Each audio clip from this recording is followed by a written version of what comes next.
अस्सलाम वालेकुम। वालेकुम सलाम। अच्छा ਇਹ ਰੇਡੀਓ ਤੁਹਾਨੂੰ ਮੁਫਤ ਮਿਲੀ ਜਾਂ ਕੋਈ ਪੈਸੇ ਪੂਸੇ ਲੈਣ? मुफ्त मिली। ਇਹਦਾ ਕੀ ਤਰੀਕਾਕਾਰ ਹੈਗਾ? इसकी फ़ाइल जमा करवानी पड़ती है ऑफिस में, फिर अलाट होती है। ਕਿੰਨੀ ਦੇਰ ਬਾਅਦ ਮਿਲਦੀ ਤੇ ਕਿੰਨਾ ਕੁ ਖਪਣਾ ਪੈਂਦਾ ਹੈ? इतना ज़्यादा मुश्किल नहीं है, बस जाएं। अगर फारिग रेडी पड़ी है जहाँ पे अड्डे लगे हुए हैं तो फ़ौरन मिल जाती है।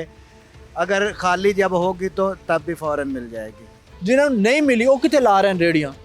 वो वैसे लगा रहे हैं, उनने फ़ाइलें जमा करवाई हुई हैं, उनको भी मिलेंगी इंशाअल्लाह। ਤੂੰ ਕੋਈ ਤੁਹਾਡੇ ਤੇ ਵੀ ਆਉਂਦੇ ਨੇ ਲੋਕ ਐਲਡੀਐਲ ਚੈੱਕਅਪ ਕਰਨ ਵਾਸਤੇ?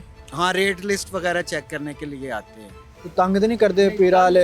नहीं, कोई भी तंग नहीं करता। ਸੋਸ਼ਲ ਮੀਡੀਆ ਤੇ ਬੜੀ ਨਾ ਇੱਕ ਖਬਰ ਚੱਲ ਰਹੀ ਹੈਗੀ ਹੈ ਕਿ ਲੋਕਾਂ ਨੇ ਨਾ ਰੇੜੀਆਂ ਵਾਸਤੇ ਨਾ ਲੱਖ 1.5 ਲੱਖ ਰੁਪਇਆ ਦਿੱਤਾ ਤੇ ਫਿਰ ਉਹਨਾਂ ਨੂੰ ਜਾ ਮਿਲੀ ਹੈਗੀ ਨਹੀਂ। ਕੋਈ ਤੁਹਾਡੇ ਕੋਈ ਜਾਣਨ ਵਾਲਾ ਬੰਦਾ ਹੈ ਜਿਹਨੂੰ ਇੰਨੇ ਪੈਸੇ ਦੇ ਜਿਹਨੇ ਲਏ? हमारे कोई जानने वाला ऐसा नहीं है कि जिन्होंने पैसे देकर लिए हो। ये फ्री मिल रही हैं, जो कहते हैं वो झूठ बोल रहे हैं।